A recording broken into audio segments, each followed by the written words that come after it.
Attendez. Avant de m'insulter ou, ou d'être choqué par le titre, regardez la vidéo en entière, vous allez comprendre.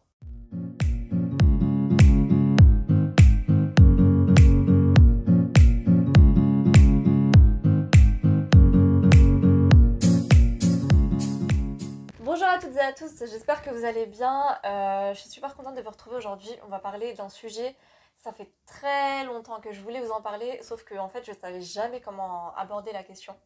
Et en fait, il y a quelques jours, j'ai reçu un mail d'un jeune homme qui me posait la question suivante. Comment est-ce que je fais pour savoir si ma future femme est vierge? Et déjà, j'étais contente parce que je me suis dit que ça me faisait un bon sujet de vidéo et que maintenant je savais enfin comment aborder cette vidéo. Mais surtout, je me suis dit qu'il fallait absolument que j'en parle parce que c'est certainement pas la seule personne à se poser ce genre de questions et c'est surtout révélateur de quelque chose qui malheureusement est très récurrent en fait, dans nos sociétés. Et en fait, en lisant ce mail, la première question que je me suis posée et que je lui ai posée d'ailleurs, c'est est-ce que toi, t'aimerais qu'on te pose la question? Est-ce que tu aimerais qu'on ait un moyen de vérifier si tu es vierge ou pas? Mais en fait, il y a autre chose qui m'a interpellée dans son mail, c'est qu'il confondait énormément virginité, ou en tout cas il faisait l'amalgame entre virginité, hymen et saignement. Et c'est absolument pas le seul à penser ça, parce qu'il y a une croyance selon laquelle une femme vierge, c'est une femme qui a encore son hymen intact et qui saigne donc la première fois. Mais si vous avez regardé ma vidéo sur l'hymen et que vous avez retenu un petit peu ce que j'ai dit dedans, vous saurez que 40% des femmes ne saignent pas la première fois. Mais le problème qui se pose, c'est par exemple, est-ce que une femme qui n'a pas de relation sexuelle, qui n'a jamais eu de relation sexuelle, mais qui a perdu son hymen pour une raison ou pour une autre, par exemple en faisant du sport, etc., ou en insérant un tampon ou autre, est-ce que ça fait d'elle une femme qui n'est pas vierge?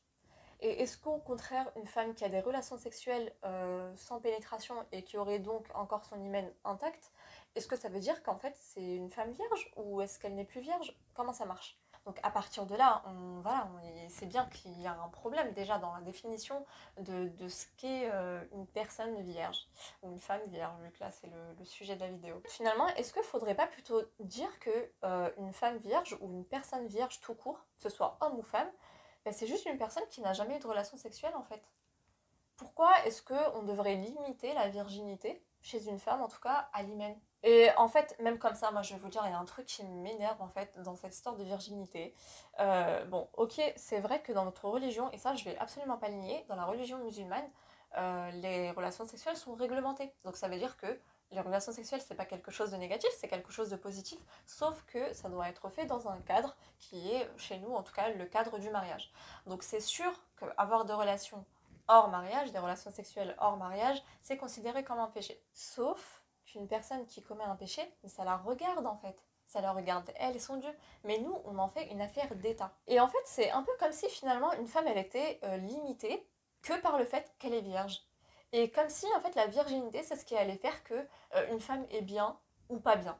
Et comme si la chose qui était la plus importante finalement, c'est l'honneur familial qui repose sur ses épaules et sur le fait qu'elle soit vierge ou non. Et en fait, il y a même des femmes qui en viennent à être dégoûtées de la sexualité et qui en arrivent à vouloir protéger coûte que coûte leur virginité parce qu'en fait, elles ont tellement été conditionnées comme ça que voilà, elles sont rentrées dans ce cercle vicieux et il y a même des femmes en fait finalement qui finalement souffrent de vaginisme à cause de ça. Et je sors pas ça de nulle part parce que c'est des femmes avec qui je discute qui souffrent de vaginisme et quand on creuse un petit peu, on se rend compte que c'est énormément présent chez elles. Autre chose qui me saoule en fait quand on parle de virginité, c'est que bizarrement il n'y a que la femme qui est visée. On va jamais reprocher à un homme en fait d'avoir perdu sa virginité hors mariage. Par contre, une femme c'est quelque chose qu'on va pas se gêner en fait à lui faire remarquer et en plus à lui rappeler limite toute sa vie. Comme si encore une fois toute sa personne était limitée qu'au fait qu'elle soit vierge ou pas. Et ça je trouve que c'est énormément triste parce que en plus on met énormément de choses sur le dos de la religion, par exemple la virginité, alors que finalement même dans la religion c'est quelque chose qui concerne autant la femme que l'homme.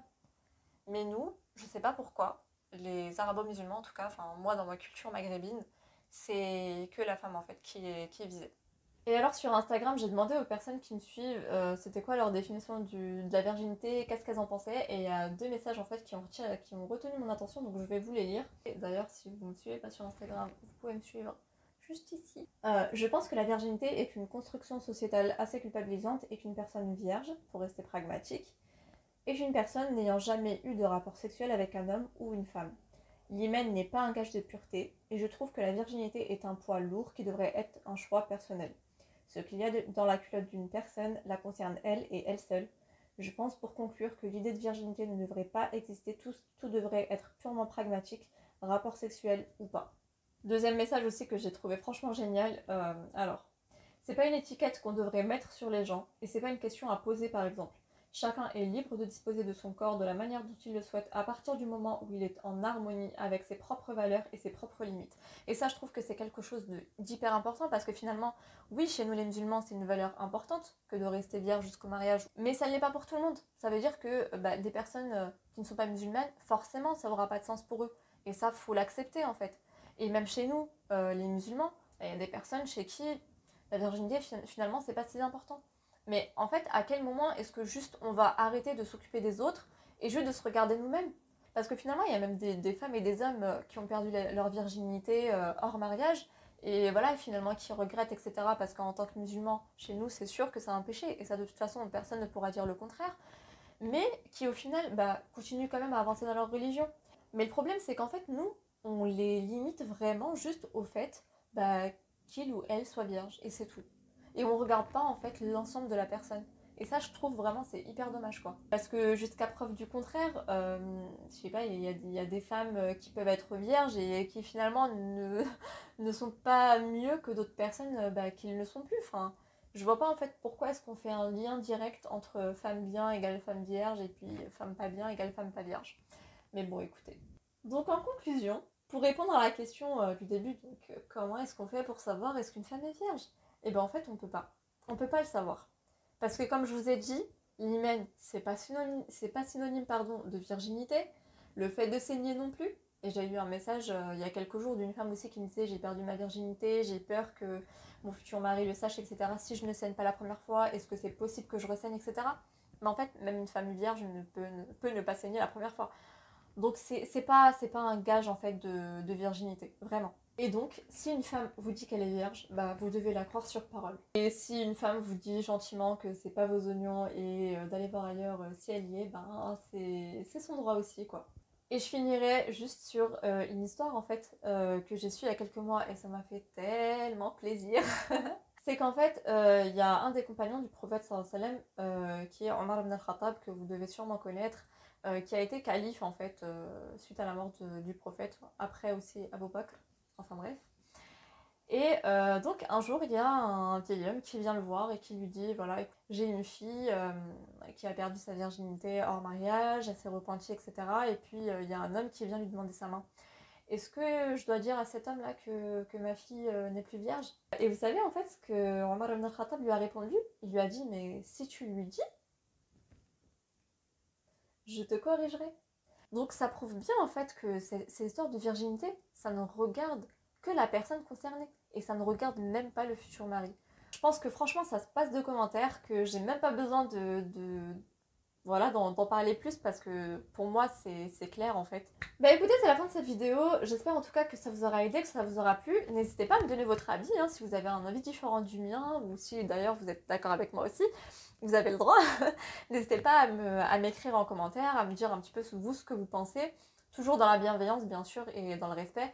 Et d'ailleurs, je voulais vraiment, vraiment, vraiment vous remercier parce que j'ai eu énormément de personnes qui se sont abonnées à ma chaîne mais qui en plus m'ont laissé des commentaires hyper gentils et je vous avoue que je m'y attendais pas en fait parce que je me suis dit mais je sais qu'il y a des personnes, j'ai déjà reçu des commentaires un petit peu négatifs etc. de personnes certainement frustrées de voir une femme musulmane, maghrébine, tout ce que vous voulez parler de sexualité et je me suis dit, je me suis préparée en fait, je me suis dit qu'une fois que peut-être la chaîne grandira un petit peu, que en tout cas je serai plus visible, forcément il faudrait que je m'attende à avoir plus de critiques et en fait j'ai été agréablement surprise de voir que au contraire j'avais énormément de commentaires positifs et surtout qu'il y avait même des personnes de confession, qui n'étaient pas de confession musulmane, par exemple des personnes chrétiennes, même des personnes sans confession qui m'ont laissé des messages d'encouragement. Et vraiment, je voulais vous remercier pour ça parce que ça fait énormément plaisir.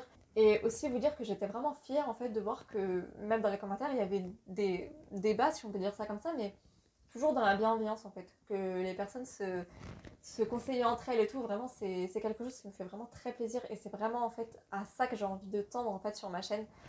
Donc voilà, c'était juste un petit message pour vous remercier et puis n'hésitez pas aussi à me suivre sur mon compte Instagram que je vais essayer de mettre ici là si j'y arrive. Si vous voulez me contacter, n'hésitez pas à me contacter via Instagram. Avant je mettais mon adresse mail mais le problème c'est que pour répondre par écrit des fois ça prend vraiment beaucoup de temps donc je préfère que vous me contactez sur Instagram par exemple et comme ça je peux vous répondre en message vocal. C'est beaucoup plus simple pour moi. Sur ce, je vous dis prenez soin de vous comme d'habitude et puis je vous dis à dimanche prochain. Salut!